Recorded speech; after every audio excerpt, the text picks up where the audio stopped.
ونستغفره ونعوذ بالله من شرور أنفسنا ومن سيئات أعمالنا من يهد الله فلا مضل له ومن يضلله فلا هادي له جل عن الشبيه والمثيل والنظير لا مثل له ولا مثيل له ولا شبه له ولا شبيه له ولا مصارع له ولا مخاصم له ولا ولد له ولا والدان له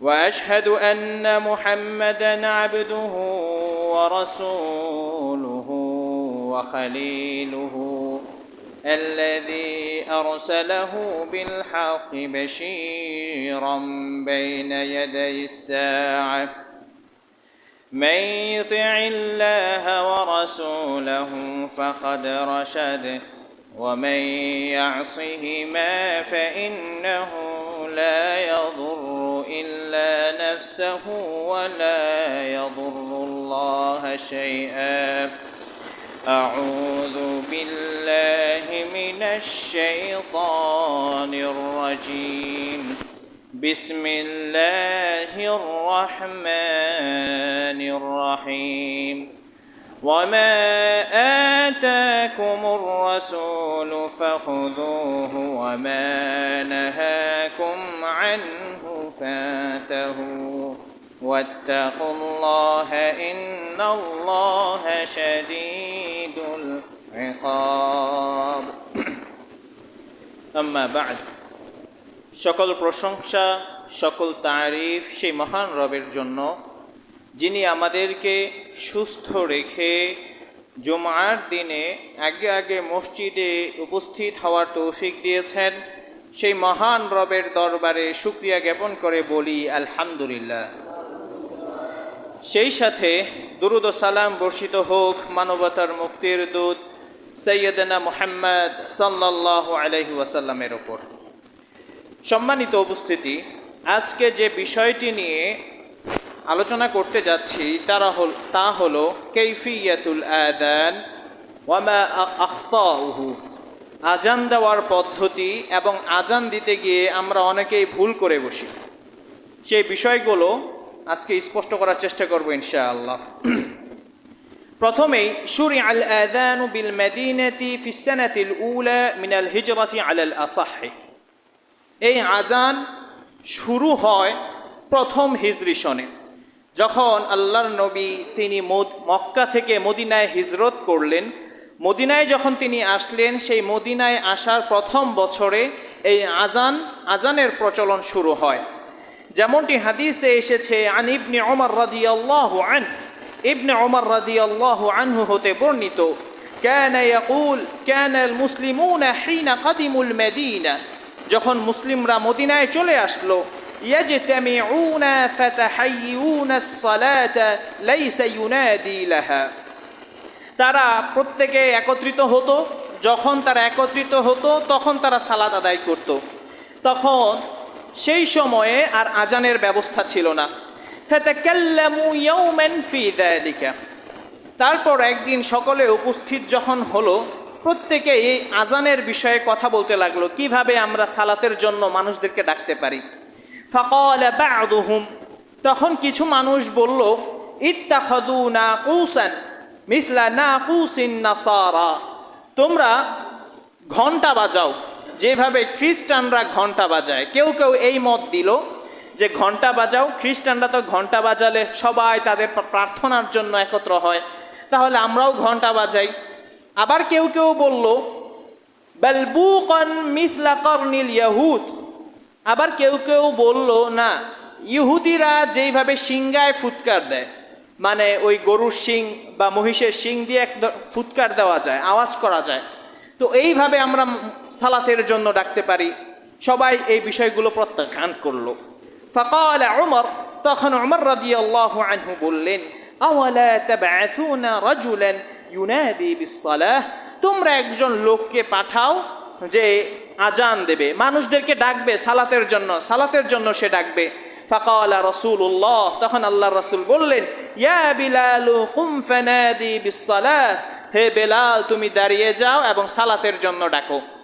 তখনও আজান শুরু হয়নি। তখন ডাকতো কিভাবে? এই মসজিদে আসো, সবাই মসজিদে আসো, ঘরে কেউ বসে থেকো না, এইভাবে ডাকা হতো। তখনও আজানের প্রচলন শুরু হয়নি। হাদিসটি হলো সহিহুল বুখারীর 604 এবং সহিহুল মুসলিমের 377 নম্বর হাদিস। আস্তে আস্তে এইভাবে কিছুদিন চলল। তার পরবর্তীতে একটি ঘটনা ঘটলো। দুইজন সাহাবী স্বপ্নে দেখলেন। কি স্বপ্ন দেখলেন? হাদিসে এসেছে, عن عبد الله بن زيد رضي الله عنه قال لما أمر رسول الله صلى الله عليه وسلم بالناقوس ليضرب به للناس في الجمع للصلاة। আরও একবার আল্লাহ নবী সাল্লাল্লাহু আলাইহি ওয়াসাল্লাম তিনি ঘোষণা দিয়ে দিলেন, তোমরা ঘন্টা বাজাও, ঘন্টা বাজিয়ে মুসলমানদেরকে সালাতের জন্য ডাকো। তখন একজন সাহাবী তিনি ঘুমাচ্ছিলেন। আতাফা বি রাজুলুন ওয়া আনা নাইমুন, একজন সাহাবী বললেন, আল্লাহর রাসূল যখন এই ঘোষণা দিলেন যে ঘন্টা বাজিয়ে সালাতে আনার জন্য মানুষদেরকে, তখন আমি রাতের বেলা ঘুমালাম, আমি স্বপ্নে দেখলাম একজন লোক আমার পাশ দিয়ে অতিক্রম করছে। রাজুলুন ইয়াহমিলু নাকুসান ফি ইয়াদিহি, তার হাতে ছিল একটা ঘন্টা, যে ঘন্টা দিয়ে আওয়াজ করা যায়। ফাকুলতু লাহু ইয়া আব্দুল্লাহ আতাবিউন নাকুস, স্বপ্নের ভিতরে কথাবার্তা হচ্ছে যে হে আল্লাহর বান্দা, তুমি কি এই ঘন্টাটা আমার কাছে বিক্রি করবে? বিক্রেতা বলল, ফাকালা ওয়া মা তাসনাউ বিহি, এই ঘন্টা দিয়ে তুমি কি করবে? তখন সেই সাহাবী বলল, কুলতু নাদউ বিহি লিস-সালাহ, এই ঘন্টা দিয়ে আমি সালাতের জন্য ডাকবো। তখন সেই স্বপ্নে যার সাথে কথা বলছিল, স্বপ্নের ভিতরে যে বিক্রেতাটা ছিল, সে বলল, আফালা আদুল্লুকা আলা মা হুয়া খায়রুম মিন যালিক, আমি কি তোমাকে বলবো না ঘন্টা বাজিয়ে সালাতে ডাকার চেয়ে উত্তম পন্থা কি আমি বলে দেব না? তখন সেই সাহাবী বলল, কুলতু বালা, আমি বললাম হ্যাঁ আমাকে বলো। স্বপ্নের ভিতরেই কিন্তু হচ্ছে। ক্বালা তাকুলু আল্লাহু আকবার আল্লাহু আকবার আল্লাহু আকবার আল্লাহু আকবার, এইভাবে লা ইলাহা ইল্লাল্লাহ পর্যন্ত তিনি স্বপ্নের ভিতরে সেই বিক্রেতার থেকে আজানটা শিখে ফেললেন। তারপর যখন সকাল হলো, সকাল হওয়ার পরে ফালাম্মা আসবাহতু আতাইতু রাসূলাল্লাহ, সকালবেলা আমি আল্লাহর রাসূলের কাছে আসলাম। আল্লাহর রাসূলের কাছে এসে বললাম, বিমা রাআইতু, হে আল্লাহর রাসূল, আমি রাতে স্বপ্ন দেখলাম যে আমি এইভাবে সালাতের জন্য মানুষদেরকে ডাকছি, বা একজন আমাকে শিখিয়েছে এইভাবে আজান দিয়ে মানুষদেরকে ডাকো। আল্লাহর নবী বললেন, ইন্না হাযা লারুয়া হাক্কুন, তুমি যে স্বপ্নটা দেখেছো এই স্বপ্নটা সত্য। তখন আল্লাহর নবী বললেন, যাও, তুমি যাও এবং বিলাল রাদিয়াল্লাহু আনহুকে আজান শিখাও এবং বিলালকে বলো আজান দিতে, কেননা তার আওয়াজ বেশি, সে সুন্দর কণ্ঠে আজান দিতে পারে। তখন সেই সাহাবী বিলাল রাদিয়াল্লাহু আনহুর সাথে গেলেন এবং বিলাল রাদিয়াল্লাহু আনহুকে আজান শিখালেন। ফাসামিআ যালিকা ওমর ইবনুল খাত্তাব রাদিয়াল্লাহু আনহু, যখন বিলাল রাদিয়াল্লাহু আনহু আজান দেওয়া শুরু করলেন, এই আজান আবার শুনলেন ওমর রাদিয়াল্লাহু আনহু। ওমর রাদিয়াল্লাহু আনহু তিনি এই আজান শুনে দৌড়ে আসলেন, ছুটে আসলেন। ফাখারাজা ইয়াজুরু রিদাহু, তিনি দৌড়ে আসলেন এবং বললেন, ওয়াল্লাযী বা'আসাকা বিল হক ইয়া রাসূলুল্লাহ, হে আল্লাহর রাসূল, ওই সত্তার কসম যে সত্তা আপনাকে প্রেরণ করেছেন সত্য হিসেবে, আমিও রাতের বেলা একই স্বপ্ন দেখেছি, এইভাবে আজান দিতে বলা হয়েছে। তখন আল্লাহর নবী সাল্লাল্লাহু আলাইহি ওয়াসাল্লাম বললেন, আলহামদুলিল্লাহ, আল্লাহর প্রশংসা। সেই দিন থেকে আজানের প্রথা চালু হয়ে গেল, মুসলমানরা এইভাবে আজান দেওয়া শুরু করলো। এখন আজান দেওয়া যায় দুই পদ্ধতিতে। এক পদ্ধতি যেটা আমাদের দেশে প্রচলন রয়েছে, এইটা হলো এক পদ্ধতি। স্বপ্নের ভিতরে যেই আজানটা দেখেছিলেন সাহাবী এবং ওমর রাদিয়াল্লাহু আনহু, সেই আজানটা হলো আমাদের দেশে যে প্রচলনটা রয়েছে সেই আজান। আরও একটা আজান হলো যারা মালিকি মাযহাবের অনুসারী, তারা সেই আজানটা দিয়ে থাকেন।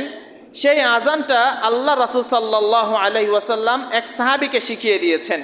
ওই আজানটার মধ্যে আর আমাদের আজানের মধ্যে পার্থক্য হলো এতটুকু যে তারা আশহাদু আল্লা ইলাহা ইল্লাল্লাহ বলে 4 বার এবং আশহাদু আন্না মুহাম্মাদুর রাসূলুল্লাহ এটা বলে 4 বার। এই আশহাদু আল্লা ইলাহা ইল্লাল্লাহ বলে 4 বার এবং আশহাদু আন্না মুহাম্মাদুর রাসূলুল্লাহ এটা বলে 4 বার। এই হাদিসটিও সহিহ।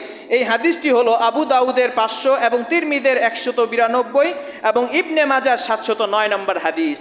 তবে আমরা যেই পদ্ধতিতে আজান দেই এই আজানের প্রচলন সবচেয়ে বেশি এবং এই হাদিসটা সহিহর দিক থেকেও সবচেয়ে বেশি। এই জন্য জমহুর উলামায়ে কেরামগণ, অধিকাংশ আলেমগণ আমরা যেই পদ্ধতিতে আজান দেই সেই পদ্ধতিতেই তারা আজান দিতে বলেন এবং কিছু আলেমগণ তারা দ্বিতীয় যে আরেকটি হাদিস এসেছে সেই হাদিসের উপরও তারা আমল করে থাকেন। এবার আসা যাক শুরুতু সিহহাতিল আযানি ওয়াল ইকামা। আজান একামত দেওয়ার জন্য কিছু শর্ত রয়েছে। 1 নম্বর হলো আইয়াকুনা মুসলিমান, যিনি আজান দিবেন তাকে মুসলিম হতে হবে। আর আমরা দেশে যারা আজান দেয় সবাই আমরা মুসলিম, সেক্ষেত্রে প্রথম শর্ত পাওয়া যায়। নাম্বার 2 আল আকল, জ্ঞান বিবেক ঠিক আছে এমন ব্যক্তি হতে হবে। কোনো পাগল ব্যক্তি যদি আজান দেয় তাহলে তার আজান হবে না। নাম্বার 3 আল যুকুরিয়া, পুরুষ ব্যক্তি আজান দিতে হবে। পুরুষ ব্যক্তি, কোনো মহিলা যদি আজান দেয় তাহলে সেই আজান হবে না। নাম্বার 4 আইয়াকুন আল আযানু ফি ওয়াক্তিস সালাতি, সালাতের সময় যখন হবে তখন আজান দিতে হবে।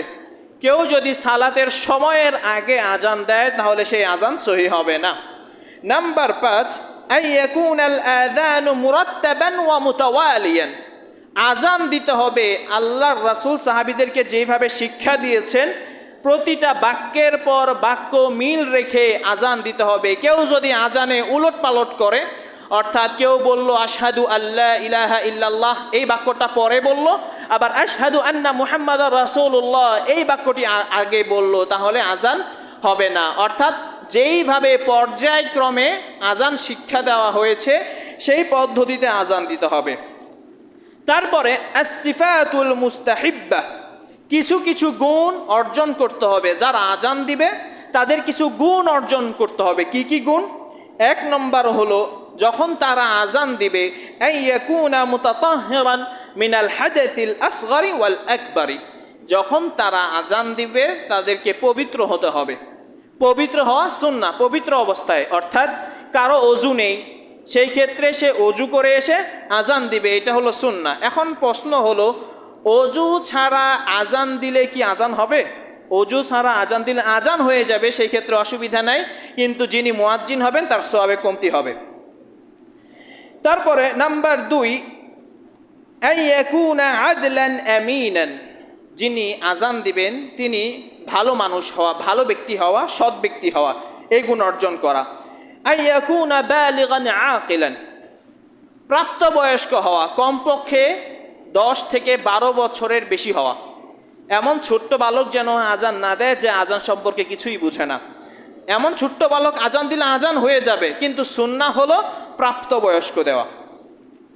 তারপরে আইয়াকুনা আলিমান বিল আওকাতি, যারা আজান দিবেন তারা তাদের সময়ের ব্যাপারে সতর্ক থাকতে হবে। তারপরে আইয়াকুনা সাইয়িদান লিইসমিআন নাসা ওয়া হুসনুস সাউত, যিনি আজান দিবেন তার সাধ্য অনুযায়ী সুন্দর করে আজান দিতে হবে এবং বলিষ্ঠ কণ্ঠের অধিকারী হওয়া। আগে যখন মাইক ছিল না তখন বিলাল রাদিয়াল্লাহু আনহু তিনি আজান দিতেন, এই কারণে তার আজানের কণ্ঠটা ছিল সবচেয়ে বেশি উঁচু এবং সুন্দর কণ্ঠে তিনি আজান দিতে পারতেন। তারপরে আইয়ুআযযিনা কাইমান মুস্তাকবিলাল কাবাতি, যিনি আজান দিবেন তিনি সম্পূর্ণ পশ্চিমমুখী হয়ে থাকবেন। এমন যেন না হয় একটু বাঁকা হয়ে দাঁড়ালাম পরে আজান দিচ্ছি, এমন যেন না হয়, সম্পূর্ণ পশ্চিম দিগন্তের দিকে ফিরে আজান দেওয়া। তারপরে আইয়ুজইলা আসবাআইহি ফি উযুনাইহি, 2 হাতের আঙ্গুল কানের ভিতরে প্রবেশ করানো হলো সুন্নাহ। আল্লাহ রাসূল এইভাবে করতে বলেছেন এবং বিলাল রাদিয়াল্লাহু আনহু তিনিও এইভাবে আজান দিতেন। তারপরে যখন হাইয়া আলাস সালাহ এবং হাইয়া আলাল ফালাহ বলবে, বিলাল রাদিয়াল্লাহু আনহু তিনি যখন এইভাবে হাইয়া আলাল ফালাহ হাইয়া আলাস সালাহ বলতেন, তিনি ডান দিকে চেহারা ঘোরাতেন, এবং যখন হাইয়া আলাল ফালাহ বলতেন তখন তিনি বাম দিকে চেহারা ঘোরাতেন। এইভাবে তিনি আজান দিতেন। তো আজানের সময় এইভাবে আজান দেওয়া। তারপরে আরও একটি বিষয় হলো, আজান যেন দ্রুত না হয়ে যায়। একামত হবে একটু দ্রুত, আজান হবে ধীরে ধীরে। একামত হবে দ্রুত, আজান হবে ধীরে ধীরে। এই ছিল মোটামুটি মুয়াজ্জিন যিনি হবেন তার জন্য শর্ত। কিন্তু আমাদের দেশে কিছু প্রচলিত ভুল আছে আজান দিতে গিয়ে। ইউনাদিয়ান নাস ক্বাবলাল আযান, অনেক এলাকায় দেখবেন আজানের ফজরের আজানের শুরুতে সকলে ঘুম থেকে উঠুন আর ঘুমাইবেন না, এইভাবে মাইকিং করতে থাকে। এইভাবে মাইকিং করতে থাকে, এটা কিন্তু সুন্নাহ পদ্ধতি নয়। রাসূল সাল্লাল্লাহু আলাইহি ওয়াসাল্লামের যুগে আজান ব্যতীত ভিন্ন কোনো শব্দে, আজানের পরিবর্তে ভিন্ন কোনো শব্দে মানুষদেরকে ডাকা হতো না, শুধু আজান দেওয়া হতো। এই আজানের শব্দেই মানুষ উঠে পড়তো। তারপর আবার অনেকে আছে ফজরের আজানের আগে এসে গজল গাইতে থাকে, গজল গেয়ে গিয়ে মানুষদেরকে ঘুম থেকে উঠায়, তারপরে সে আজান দেয়। এটাও সুন্নাহ পদ্ধতি নয়, সরাসরি শুধু আজান হবে। তারপর আজান দিতে গিয়ে অনেক ব্যক্তি দেখবেন একটা ভুল করে, যেমন আল্লাহু আকবার শব্দটা হলো আকবার, আকবার মানে হলো সবচেয়ে বড়। অনেক মুরব্বীরা আছেন আল্লাহু আকবার বলে, আল্লাহু আকবার, তখন অর্থ চেঞ্জ, ওই আজান আর হবে না। আকবার মানে হলো সবচেয়ে বড়, আর আকবার মানে হলো ঢোল, মানে ঢোল তবলা যে বাজায় না, এই ঢোল। দেখেন সামান্য ভুল, আল্লাহু আকবার আল্লাহ সবচেয়ে বড়। আবার কেউ যদি বলে আল্লাহু আকবার, আল্লাহ হলেন একজন ঢোল, নাউযুবিল্লাহ। এই জন্যে আজান যারা দিব সতর্ক থাকতে হবে, যাতে করে আজানের কোনো একটা অর্থ যেন চেঞ্জ, পরিবর্তন না হয়ে যায়। বিশেষ করে আল্লাহু আকবার বলার ক্ষেত্রে একটু সাবধানতা অবলম্বন করতে হবে। তারপরে জওয়াবুল আযান, আজানের জবাবটা কেমন হবে, এই বিষয়ে একটি হাদিস এসেছে। আন আব্দুল্লাহ বিন আমর ইবনুল আস রাদিয়াল্লাহু আনহু আন্নাহু সামিআ আন-নবিয়্য সাল্লাল্লাহু আলাইহি ওয়াসাল্লাম, আব্দুল্লাহ বিন আমর রাদিয়াল্লাহু আনহু হতে বর্ণিত, তিনি বলেন আল্লাহর নবী বলেছেন, ইদা সামি'তুমুল মুআযযিনা, যখন তোমরা মুয়াজ্জিনের আজান শুনতে পাও, ফাকুলু মিসলা মা ইয়াকুলু, মুয়াজ্জিন যা বলে তোমরা তাই বলো। মুয়াজ্জিন যা বলে তোমরা তাই বলো। মুয়াজ্জিন একটা বাক্য বলে শেষ করবে, পরবর্তী যারা শ্রোতা থাকবে তারা তার উত্তর দেবে। অন্য এক বর্ণনায় এসেছে ইল্লা ফিল হাইয়া আলাতি, অর্থাৎ যখন মুয়াজ্জিন হাইয়া আলাস সালাহ এবং হাইয়া আলাল ফালাহ বলবে, তখন মুয়াজ্জিন যেটা বলেছেন তখন সেটা বলবে না, বরং বলবে লা হাওলা ওয়ালা কুওয়াতা ইল্লা বিল্লাহ। যখন মুয়াজ্জিন হাইয়া আলাস সালাহ বলবে তখন বলো লা হাওলা ওয়ালা কুওয়াতা ইল্লা বিল্লাহ। যখন মুয়াজ্জিন হাইয়া আলাল ফালাহ বলবে তখনও বলো লা হাওলা ওয়ালা কুওয়াতা ইল্লা বিল্লাহ। তারপরে আল্লাহ নবী সাল্লাল্লাহু আলাইহি ওয়াসাল্লাম বললেন, প্রতিটা জবাব দেওয়ার পরে সুম্মা সাল্লু আলাইয়া, তারপর তোমরা আমার উপর দুরূদ পড়ো। দুরূদ কয়েকটা দুরূদই আছে, যদি কেউ সাল্লাল্লাহু আলাইহি ওয়াসাল্লাম বলেন সেটাও দুরূদ হয়ে গেল। তারপর আপনি আজানের দোয়া পড়তে পারেন, অথবা আল্লাহুম্মা সাল্লি আলাইহি আল্লাহুম্মা বারিক আলাইহি, এতটুকুও পড়তে পারেন। আবার যদি কেউ চান সালাতে আমরা যেই দুরূদ পড়ি সেই দুরূদ, তাহলে সবচেয়ে ভালো। এই দুরূদ পড়লে আল্লাহ নবী বলছেন তুম্মা সাল্লু আলাইয়া, তারপর তোমরা আমার উপর দুরূদ পড়ো। আজান দেওয়ার পরে, আজানের জবাব দেওয়ার পরে তোমরা আমার উপর দুরূদ পড়ো। ফাইন্নাহু মান সাল্লা আলাইয়া সাল্লাল্লাহু আলাইহি বিহা আশরান, কেননা কেউ যদি আমার উপর একবার দুরূদ পাঠ করে তাহলে আল্লাহ রব্বুল আলামিন তার আমল নামায় 10 বার দুরূদ পাঠ করার নেকি দান করবেন। আবার কেউ কেউ এই হাদিসের ব্যাখ্যা করেছেন, এটা দ্বারা উদ্দেশ্য হলো আল্লাহ রব্বুল আলামিন, কেউ যদি একবার আল্লাহ রসুলের উপর দুরূদ পাঠ করে তাহলে আল্লাহ রব্বুল আলামিন তাকে তার প্রশংসা করেন 10 বার। কয়বার? আল্লাহ রব্বুল আলামিন ফেরেশতাদের সামনে ওই বান্দার প্রশংসা করেন 10 বার। তারপরে এবার আসি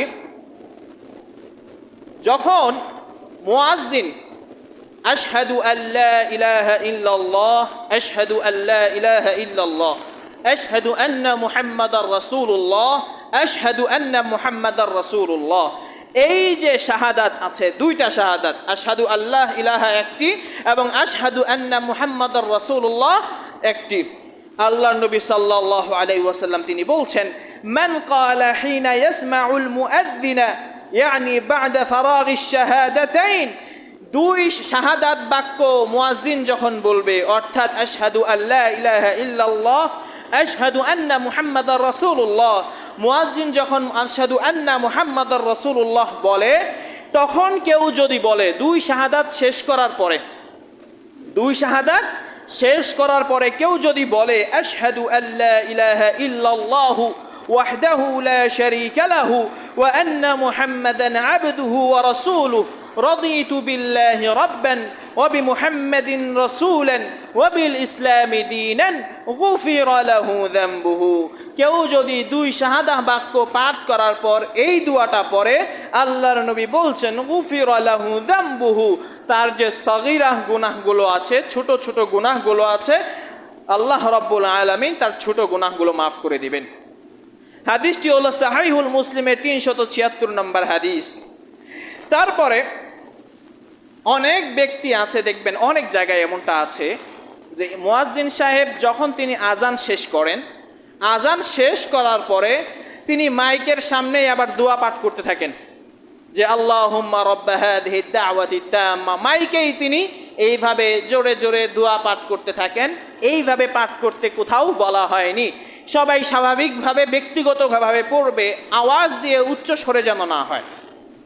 আল্লাহ নবী সাল্লাল্লাহু আলাইহি ওয়াসাল্লামের একটি হাদিস রয়েছে, আন জাবির ইবনে আব্দুল্লাহ, জাবির বিন আব্দুল্লাহ রাদিয়াল্লাহু আনহু হতে বর্ণিত, قال النبي صلى الله عليه وسلم, আল্লাহর নবী বলেছেন, মান ক্বালা হিনা ইয়াসমাউন নিদা, যখন কেউ আযান শুনবে, আযান শোনার পরে কেউ যদি বলে আল্লাহুম্মা রাব্বা হাযিহি দাওয়াতি তাম্মা ওয়াস সালাতিল কাইমা آت محمدا الوسيلة والفضيلة وبعثه مقاما محمودا الذي وعدته حلت له شفاعتي يوم القيامة, কেউ যদি আজান শোনার পরে এই দোয়াটি পড়ে, আল্লাহর রাসূল বলেছেন কিয়ামতের ময়দানে তার জন্য তাকে সুপারিশ করে জান্নাতে নিয়ে যাওয়া আমার জন্য বৈধ হয়ে যাবে। সুতরাং এটা খুবই ফজিলতপূর্ণ একটি দোয়া। তো এইটার উপর, এই হাদিসটার উপর আমাদের প্রত্যেকেরই আমল করা উচিত।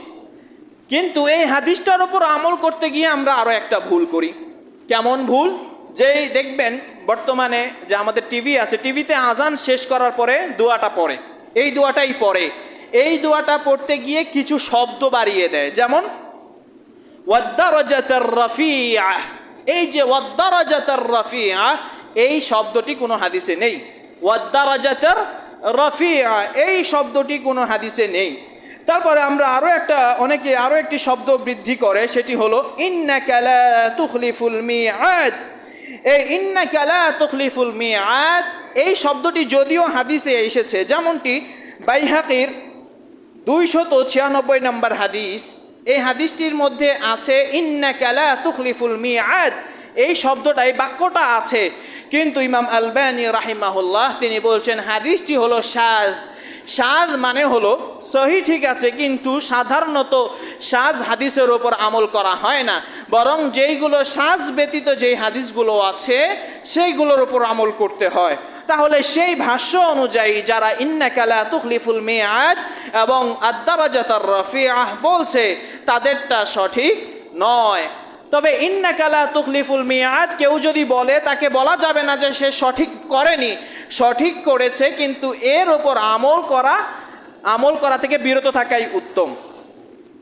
তারপরে আল্লাহ নবী সাল্লাল্লাহু আলাইহি ওয়াসাল্লামের আরও একটি হাদিস এসেছে, কেউ যখন আজান দেবে, আজান দেওয়ার পর থেকে নিয়ে সালাত শুরু হওয়ার আগ পর্যন্ত একটি ফজিলত রয়েছে।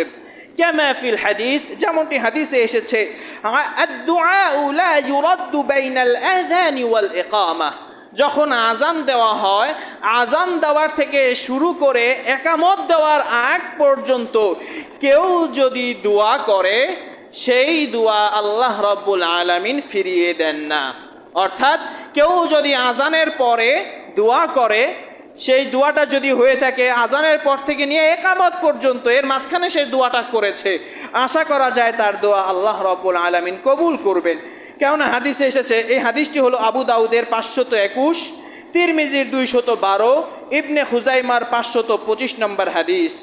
অন্য এক বর্ণনায় এসেছে, আন আব্দুল্লাহ বিন আমর রাদিয়াল্লাহু আনহু আন্না রাসূলুল্লাহ আন্না রাজুলান ক্বাল, একজন ব্যক্তি আল্লাহ রাসূলকে বললেন, ইয়া রাসূলুল্লাহ, হে আল্লাহর রাসূল, ইন্নাল মুআযযিনিনা ইউফাদ্দিলুনানা, হে আল্লাহর রাসূল, মুয়াজ্জিন হলো একজন মাত্র, আর মাঝে মাঝে আরো একজন আজান দেয়। আমরা সবাই তো আর আজান দিতে পারি না, তাহলে যারা আজান দিচ্ছে তারা তো আমাদের থেকে এগিয়ে যাচ্ছে, এখন আমরা কি করি? আল্লাহর নবী বললেন, কুল কামা ইয়াকুলুনা, মুয়াজ্জিন যা বলে তোমরাও তাই বলো। ফাইদান তাহাইতা, যখন তোমরা মুয়াজ্জিনের জবাব দেওয়া শেষ করবে, ফাসাল, তখন তোমরা আল্লাহ তাআলার কাছে কিছু চাও। তু'তা, তোমরা যদি আল্লাহ তাআলার কাছে কিছু চাও তখন আল্লাহ রাব্বুল আলামিন তোমাদেরকে দিয়ে দিবেন। হাদিসটি হলো আবু দাউদের 523 এবং ইবনে হিব্বানের 1695 নম্বর হাদিস। সুতরাং যারা আমরা আজানের পরে মসজিদে আসি, আমরা যেন সময় নষ্ট না করি, গল্প গুজবে সময় যেন নষ্ট না করি, বরং যদি সময় থাকে 2 রাকাত সুন্নাহ আদায় করার পরে, তাহিয়াতুল মসজিদ 2 রাকাত আদায় করার পরে আমরা যেন সেই সময়টাকে কাজে লাগাই, বিশেষ করে আমরা যেন দুয়ায় এই সময়টাকে কাজে লাগাই। তারপরে আসসালাতু খায়রুম মিনান নাওম, যখন ফজরের সালাতের আজানে মুয়াজ্জিন সাহেব আসসালাতু খায়রুম মিনান নাওম বলেন, তখন আমাদের দেশে অনেকেই আছেন তারা বলেন সাদাকাতা ওয়া বারারতা, অনেকেই বলেন সাদাকাতা ওয়া বারারতা, কিন্তু এই হাদিসটি সহিহ নয়। হাযাল হাদিসু দাঈফুন, এই হাদিসটি হলো দাঈফ। সেই ক্ষেত্রে সহিহ হাদিস হলো আন ইয়াকুলা মিসলা মা ইয়াকুলুল মুয়াজ্জিন, মুয়াজ্জিন যা বলেছে সেটাই বলাই উত্তম। কেননা দাঈফ সহিহ হাদিস যদি থাকে তাহলে দাঈফ হাদিসের উপর আমল করা যায় না। ঠিক তদ্রূপ ওয়া ইনদাল ইকামা, যখন একামত যখন দেওয়া হয়, একামত যখন দেওয়া হবে মুসল্লিরাও সেই একামত শুনে শুনে উত্তর দিবে, যেমনটা আজানের সময় উত্তর দিয়েছে। ঠিক তদ্রূপ কদ কামাতিস সালাহ যখন বলবে, তখন অন্য কোনো আর দোয়া নেই, বরং মুয়াজ্জিন তিনি যা বলেছেন সেটাই মুসল্লিরা বলবে। হাযা হুয়া সাওয়াব, আর এটাই হলো সবচেয়ে সঠিক মত। তারপরে আমাদের দেশে আরও একটি ভুল, প্রচলিত ভুল, সেটা হলো যখন ইমাম সাহেব তিনি জায়নামাজে দাঁড়ান, তখন মুয়াজ্জিন সাহেব বলে কাতার সোজা করুন, সামনের কাতার সোজা করুন, মোবাইল ফোন বন্ধ রাখুন। মুয়াজ্জিন বলে, এটা মুয়াজ্জিনের বলার দায়িত্ব নয়, এটা মুয়াজ্জিনের কাজ নয়। কেননা আল্লাহর রাসূল কি করতেন শুনুন, যেমনটি হাদিসে এসেছে, আন আনাস ইবনে মালিক রাদিয়াল্লাহু আনহু قال قال رسول الله صلى الله عليه وسلم سووا صفوفكم فإن تسوية الصفوف من تمام الصلاة। আল্লাহর রাসূল যখন তিনি জায়নামাজে দাঁড়াতেন, একামত যখন শেষ হয়ে যেত, আল্লাহর নবী বলতেন তোমরা কাতার সোজা করো, কেননা কাতার সোজা করা হলো সালাতের পূর্ণতার অংশ, এই জন্য তোমরা কাতার সোজা করো। সুতরাং যারা ওই আমাদের দেশে যে প্রচলনটা রয়েছে মুয়াজ্জিনরা বলে কাতার সোজা করো, এটা হলো খিলাফুস সুন্নাহ, সুন্নাহ বিরোধী আমল, এটা সঠিক নয়। যদি কাতার সোজা করা বলতেই হয় তাহলে ইমাম বলবেন, কারণ আল্লাহর নবী এটাই শিক্ষা দিয়েছেন, এবং ইমাম সাহেবরাই বলবেন সাউউ সুফুফাকুম ফাইন্না তাসওয়াতাস সুফুফ মিন তামামিস সালাহ, কাতার সোজা করো, কেননা কাতার সোজা করা হলো সালাতের অংশ। এখন একটি বিরাট প্রশ্ন, সেটি হলো হালিল ইকামাতু শাফআন আম উইতরান, একামত কি 2 বার করে না 1 বার করে? অনেকেই বলেন যে 2 বার করে দেওয়া বিদআত বা 2 বার করে দেওয়া সহিহ নয়, হাদিসটি সহিহ নয়। এই কথাটি ভুল। 1 বার করে দেওয়ার হাদিসটি সবচেয়ে বেশি সহিহ, যেমনটি হাদিসে এসেছে আন আনাস রাদিয়াল্লাহু আনহু قال, আনাস রাদিয়াল্লাহু আনহু হতে বর্ণিত, উমিরা বিলালুন আন ইয়াশফাআল আযানা ওয়া ইউতিরাল ইকামা, বিলাল রাদিয়াল্লাহু আনহুকে আদেশ করা হয়েছিল যে হে বিলাল, তুমি আজান দিবে দুইবার করে এবং ইকামাত দিবে একবার করে, ইল্লা কাদ কামাতিস সালাহ, তবে কদ কামাতিস সালাহ যখন আসবে তখন কদ কামাতিস সালাহটা দুইবার বলবে আর বাকি সব একবার করে বলবে। হাদিসটি হলো সাহিহুল বুখারীর 605 এবং সাহিহুল মুসলিমের 378 নম্বর হাদিস। এই হাদিসটি হলো সহিহর দিক থেকে সবচেয়ে উঁচু। তাই মুহাদ্দিস কেরামগণ বলেছেন যারা একবার করে একামত দেয় তাদের হাদিসটা বেশি উঁচু, সেটা বেশি সহিহ। কিন্তু এই কথা বলা যাবে না যে যারা দুইবার করে একামত দেয় তারা ভুল করেছে, এই কথা বলা যাবে না, কারণ তাদের হাদিসটাও সহিহ, তবে সহিহর দিক থেকে একটু নিম্ন। যেমনটি হাদিসে এসেছে, وأما الحديث الآخر فهو عن أبي محذورة سمر بن المعير رضي الله عنه قال علمني النبي صلى الله عليه وسلم الإقامة, আল্লাহর নবী আমাকে একামত শিক্ষা দিয়েছেন 17 কালিমাতান, 17টি বাক্য দিয়ে। এই 17টি বাক্য হলো যারা অন্যান্য ভাই যারা একামত দেন দুই করে, সেটি হলো 17টি বাক্য। হাদিসটি হলো আবু দাউদের 502 নম্বর হাদিস। এই হাদিসটি হলো হাসান, অর্থাৎ সহিহ তবকায় আমল করা যেতে পারে, তবে সর্বোত্তম হলো যেটা সর্বাধিক সহিহ সেটার উপরে আমল করা। আর কেউ যদি সর্বাধিক সহির উপর আমল না করে হাসান হাদিসের উপর আমল করে তাহলে তাকে বলা যাবে না সে ভুল করেছে, বরং এতটুকু বলতে পারেন ভাই তোমার হাদিসটার চেয়ে এই হাদিসটার উপর আমল করা সর্বোত্তম। তারপরে মা হুকমুল আযান ফি খারিজিল মসজিদ, মসজিদে আজান, মসজিদের ভিতরে আজান হবে না মসজিদের বাহিরে, এটা নিয়েও অনেক বিতর্ক হয়। এই ক্ষেত্রে একবার শাইখ ইবনে বাজ রাহিমাহুল্লাহকে এই প্রশ্নটাই করা হলো, শাইখ আজান দিব কি মসজিদের ভিতরে না মসজিদের বাহিরে? যখন ইবনে বাজ রাহিমাহুল্লাহকে এই প্রশ্ন করা হলো তখন তিনি বললেন একটি হাদিস রয়েছে মসজিদের বাহিরে আজান দেওয়ার, হাদিসটি হলো আবু দাউদের, লাকিন্না হাযাল হাদিস দাঈফুন, মসজিদের বাহিরে যে আজান দেওয়ার হাদিসটি আছে সেই হাদিসটি হলো দাঈফ, কেননা এই হাদিসের ভিতরে একজন বর্ণনাকারী আছে যার নাম হলো ইবনু ইসহাক ওয়া হুয়া মুদাল্লিসুন, যিনি হলেন এমন ব্যক্তি যিনি হাদিসকে পরিবর্তন করেন, অর্থাৎ তিনি মুদাল্লিস, যে মুদাল্লিস যদি কোনো ব্যক্তি থাকে তাহলে তার হাদিসটি দাঈফ হয়ে যায়। তারপরে ইবনে বাজ রাহিমাহুল্লাহ তিনি উত্তর দিলেন ওয়া সুন্নাতু ফিল আযান, আজান দেওয়ার ক্ষেত্রে সুন্নাহ হলো আইয়াকুনা আলা মাহাল্লিন মুরতাফি, মুয়াজ্জিনের জন্য আলাদা একটা জায়গা থাকবে, উঁচু জায়গা। এখন প্রশ্ন হলো বিলাল রাদিয়াল্লাহু আনহু কিভাবে আজান দিতেন? যদি আমরা হাদিস দেখি এই বিষয়ে একটি হাদিস রয়েছে সিয়ারু আ'লামিন নুবালা নামক গ্রন্থের 2 নম্বর খণ্ডের 181 নম্বর পৃষ্ঠা। আল্লাহর নবী সাল্লাল্লাহু আলাইহি ওয়াসাল্লাম বিলাল রাদিয়াল্লাহু আনহুকে বললেন ইয়া বিলাল আযিন, হে বিলাল তুমি আজান দাও। তখন বিলাল রাদিয়াল্লাহু আনহু তিনি কাবার উপরে যে ছাদ আছে কাবার ছাদের উপরে উঠে গেলেন, কাবার ছাদের উপরে উঠে গিয়ে তিনি আজান দিলেন। তো এই হাদিস থেকে বোঝা যায় যে মসজিদের উপরে উঠে বিলাল রাদিয়াল্লাহু আনহু আজান দিয়েছেন। এরপরে ইবনে বাজ রাহিমাহুল্লাহ তিনি বলছেন আজান দেওয়া দ্বারা উদ্দেশ্য কি? আজান দেওয়া দ্বারা উদ্দেশ্য হলো মানুষের কানে পৌঁছে দেওয়া, যেই পন্থা অবলম্বন করলে সবচেয়ে বেশি মানুষের কানে পৌঁছানো যাবে সেই পন্থায় অবলম্বন করা সর্বোত্তম। প্রথম যুগে মসজিদের উপরে উঠে আজান দেওয়া হতো, এর কিছুদিন পরে মিনার তৈরি করা শুরু হয়ে গেল। মিনার অর্থাৎ উঁচু উঁচু মিনার, 2 তলা 3 তলা উঁচু মিনার তৈরি করা হলো। মুয়াজ্জিনরা গিয়ে সেই 2 তলা 3 তলা মিনারে গিয়ে আজান দেওয়া শুরু করলো। বর্তমান যুগে এসে এখন মিনারও প্রায় কমে গিয়েছে, যে অথবা যে মসজিদে উপরে উঠে যে আজান দিবে সেটাও কমে গিয়েছে। এখন মুকাব্বিরুস সাউত, এখন চলে এসেছে মাইক।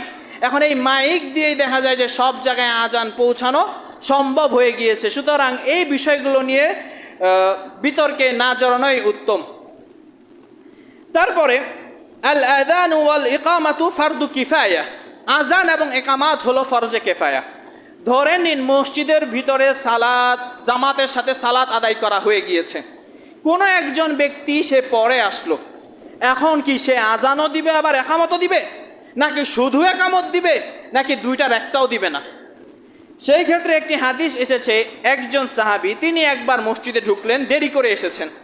দেরি করে আসার পর তিনি আজানও দিয়েছেন, একামতও দিয়েছেন, তারপরে সালাত পড়েছেন। আবার আরও একটি হাদিস এসেছে, যে হাদিসটি মুগনি নামক গ্রন্থের 1 নম্বর খণ্ডের 250 নম্বর পৃষ্ঠা। আন আলকামা ওয়াল আসওয়াদ আন্নাহুমা ক্বালা, দুজন ব্যক্তি তারা বলছেন, দাখালনা আলা আব্দুল্লাহ, আমরা একজন সাহাবীর ঘরে ঢুকলাম, ফাসাল্লা বিনা, তিনি আমাদেরকে নিয়ে সালাত পড়লেন, বিলা আযানিন ওয়ালা ইকামাতিন, আজানও দিলেন না, একামতও দিলেন না। এখন প্রশ্ন হলো, যিনি এই যে মুনফারিদ ব্যক্তি, তিনি আজান দিবেন না একামত দিবেন না কোনোটাই দিবেন না? সেই ক্ষেত্রে কোনো বাধ্যবাধকতা নেই। প্রথম হলো আজান এবং একামত হলো ফারদু কিফায়া। যদি কোনো মসজিদে আজান দেওয়া না হয়, একামত দেওয়া না হয়, তাহলে সবাই গুনাহগার হবে। অনেকটা যে সালাতুল জানাজা যেমন ফরজে কিফায়া, কোনো ব্যক্তির যদি জানাজা আদায় না করা হয় পুরো গ্রামবাসী যেমন গুনাহগার হয়, ঠিক তদ্রূপ মসজিদেও যদি আজান দেওয়া না হয়, একামত যদি না দেওয়া হয়, পুরো গ্রামবাসী গুনাহগার হয়ে যাবে। এখন প্রশ্ন হলো, মসজিদে জামাত হয়ে গিয়েছে, আজানও হয়েছে, একামতও হয়েছে, এখন কেউ দ্বিতীয়বার কেউ আসলো, কেউ যদি চায় সে আজানও দিবে, একামত দিবে, সেইভাবে সালাত পড়তে পারে, এইভাবে চাইলেও সে সালাত দিতে পারবে, যেমনটা আরেকজন সাহাবী করেছেন। আবার আরেকজন সাহাবী তিনি আজানও দেন নাই, একামতও দেন নাই, এটাও যদি কেউ করতে চায় করতে পারবে, সেই ক্ষেত্রে অসুবিধা নাই। তবে এখন প্রশ্ন হলো উত্তম এবং অনুত্তম। সর্বোত্তম হলো, অনেক মুহাদ্দিস কেরামগণ বলেছেন, একামতটা দিয়ে সালাত পড়া, একামত দিয়ে সালাত পড়া, এটাই হবে সর্বোত্তম। এরপরে আজানের অনেক ফজিলত রয়েছে, যেমন ফাদিলাতুল আযান, আজানের ফজিলতের ভিতরে একটি ফজিলত হলো, আন আবি উমামাহ রাদিয়াল্লাহু আনহু قال قال رسول الله صلى الله عليه وسلم المؤذن يغفر له مدى صوته وأجره مثل أجر من صلى معه رواه الطبراني। আল্লাহ রাসূল বলেছেন, কেউ যদি আজান দেয়, সেই আজানের শব্দ যত দূর পর্যন্ত পৌঁছবে, তত দূর পর্যন্ত যত মাখলুকাত আছে সবাই তার জন্য ক্ষমা প্রার্থনা করে। ওয়া আজরুহু, আর তার নেকি কত হয়, মিথলা আজরি মান সাল্লা মাআহু, তার আজান শুনে যত ব্যক্তি মসজিদে আসবে প্রত্যেক ব্যক্তির হিসাব অনুযায়ী তার আমলনামায় নেকি দেওয়া হবে। অর্থাৎ প্রত্যেক ব্যক্তি যে সালাত পড়লো কারো আজান শুনে, এই যে একজন ব্যক্তি করে আসলো এবং সালাত পড়লো, ওই একজন ব্যক্তি যত সওয়াব অর্জন করলো, একজন মুয়াজ্জিন তিনি আজান দেওয়ার কারণে প্রত্যেক ব্যক্তির পক্ষ থেকে তিনি সেই নেকিগুলো পেতে থাকবেন, যেই নেকি একজন সালাত আদায়কারীর পেয়ে গিয়েছিল। বুঝাতে পেরেছি? এটা হলো মুয়াজ্জিন যিনি হবেন তার ফজিলত। হাদিসটি হলো 7800, তাবরানির 7828 নম্বর হাদিস। অন্য এক বর্ণনায় এসেছে, ক্বালা মুআউইয়া রাদিয়াল্লাহু আনহু সামি'তু রাসূলাল্লাহ সাল্লাল্লাহু আলাইহি ওয়াসাল্লাম ইয়াকুল, আমি আল্লাহর রাসূলকে বলতে শুনেছি, আল মুআযযিনুনা আতওয়ালুন নাসি আ'নাকান ইয়াউমাল কিয়ামাহ, মুয়াজ্জিনরা কিয়ামতের ময়দানে সবচেয়ে উঁচু ঘাড় বিশিষ্ট হবে। ইয়াউমাল কিয়ামাহ, কিয়ামতের দিন সবাই তাদেরকে দেখে চিনে ফেলবে যে হ্যাঁ, তারাই হলো ওই সমস্ত ব্যক্তি যারা দুনিয়ার বুকে আজান দিয়েছিল। হাদিসটি হলো সাহিহুল মুসলিমের 3087 নম্বর হাদিস। এবার প্রশ্ন হলো, আরও একটা প্রচলন আছে যে ইমাম আজান দেওয়ার বিষয়টা কি, যিনি ইমাম হবেন তার আজান দেওয়ার বিষয়টা কি। যদি আমরা আল্লাহ রাসূল সাল্লাল্লাহু আলাইহি ওয়াসাল্লামের জীবনী ঘেটে দেখি, আল্লাহ রাসূল কখনো আজান দেন নাই, তিনি ইমাম থাকা অবস্থায়। তারপর আমরা যদি আবু বকর রাদিয়াল্লাহু আনহু এর জীবনী ঘেটে দেখি, আবু বকর রাদিয়াল্লাহু আনহু তিনি ইমাম থাকা অবস্থায় আজান দেননি। ঠিক তদ্রুপ ওমর, উসমান, আলী রাদিয়াল্লাহু আনহুম তারা কেউ ইমাম থাকা অবস্থায় আজান দেননি, বরং মুয়াজ্জিন আলাদা নির্ধারিত থাকত, সেই সমস্ত মুয়াজ্জিনরাই আজান দিত। এই কথাটি উল্লেখ রয়েছে ফিকহুস সুন্নাহ নামক গ্রন্থের 1 নম্বর খণ্ডের 239 নম্বর পৃষ্ঠা। এই ছিল মোটামুটি আজকের কিছু আলোচনা। আল্লাহ রাব্বুল আলামিন আমরা যা শুনলাম, যা বললাম সেই অনুযায়ী আমাদেরকে আমল করার তৌফিক দান করুন। আমিন। ওয়া আখিরু দাওয়ানা আলহামদুলিল্লাহি রাব্বিল আলামিন।